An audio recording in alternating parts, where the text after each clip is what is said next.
Does this look familiar? Enhancing television reception by putting tinfoil on the TV antenna.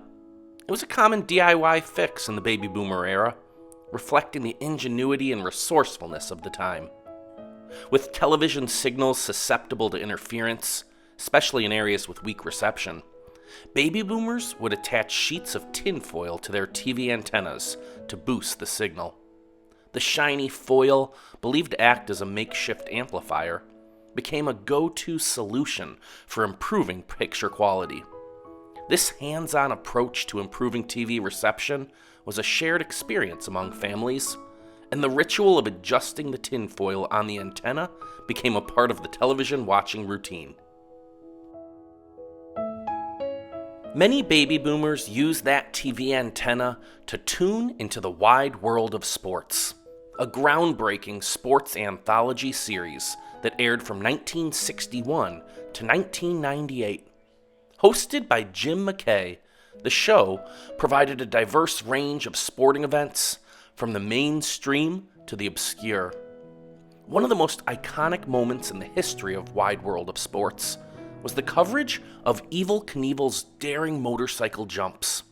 Evel Knievel, known as the King of the Daredevils, captured the imagination of viewers with his death-defying stunts, including attempts to jump over buses, canyons, and other challenging obstacles.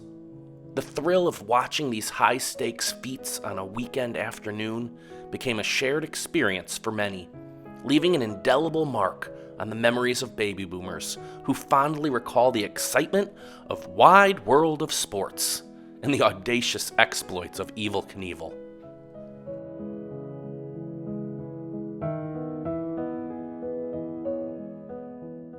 Speaking of sports, one unforgettable sports moment is the Miracle on Ice during the 1980 Winter Olympics in Lake Placid, New York. The United States ice hockey team consisted mostly of amateur and collegiate players. They faced off against the highly favored Soviet Union team, widely considered the best in the world. The U.S. team, led by coach Herb Brooks, achieved the unthinkable by defeating the Soviets 4-3 in a stunning upset. Al Michaels' iconic call of "Do you believe in miracles? Yes!" resonated with viewers across the nation, capturing the spirit of the improbable victory.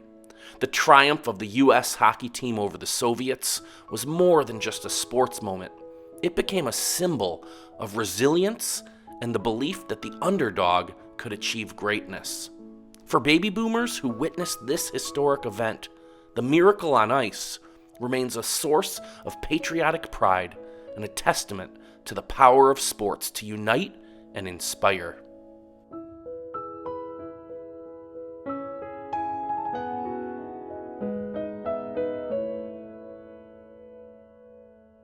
In the earlier part of the 20th century, including during the baby boomer era, it was not uncommon to have mail delivered twice a day. This was a service provided by postal systems in many regions, adding a sense of immediacy and efficiency to communication. The morning mail delivery often included letters and newspapers, providing people with updates and news to start their day. The afternoon delivery allowed for more timely correspondence, and it was not unusual for individuals to receive invitations, announcements, or other important documents in the mail later in the day. The arrival of the mail was an eagerly anticipated event, and the twice-daily delivery schedule played a significant role in keeping people connected and informed. However, as communication methods evolved and electronic alternatives became prevalent, the practice of receiving mail twice a day gradually phased out.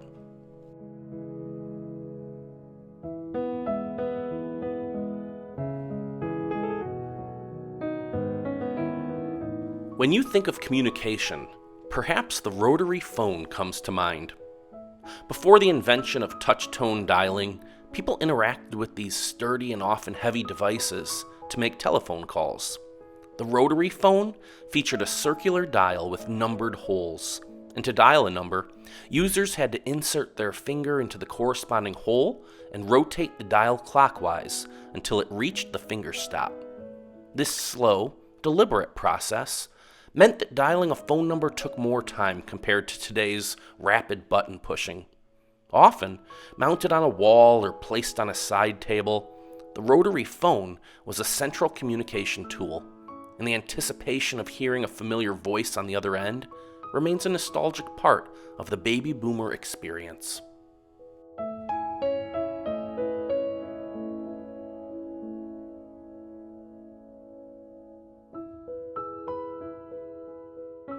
Can you recall a time when smoking on airplanes was not only acceptable, but a commonplace practice?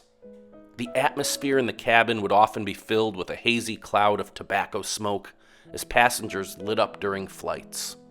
Smoking sections were designated, but the permeating scent of cigarettes often spread throughout the plane. This is a stark contrast to today's smoke-free air travel standards. Additionally, during the baby boomer era, tobacco advertising was prevalent on billboards, and the imagery often glamorized smoking.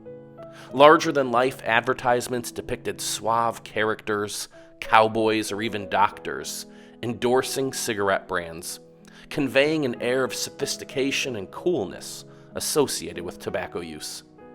These billboards, once a ubiquitous sight along highways and city streets, served as a testament to the cultural acceptance of smoking during that time, a stark contrast to the awareness and regulations surrounding tobacco advertising today. The transformation from smoking on planes to the changing landscape of tobacco advertisements mirrors the significant societal shifts in attitude towards smoking and public health over the years. Thanks for watching Memory Mountain. If you enjoyed this video, please click to subscribe to our channel and hit that thumbs up button. Be sure to tap the notification bell so you'll be one of the first to know when we post our next story looking back over the landscape of Americana. And if you really like what you'd see, we'd be honored if you'd click to join as a member of our channel, where you'll get exclusive benefits and an increased voice in the videos that you'll see.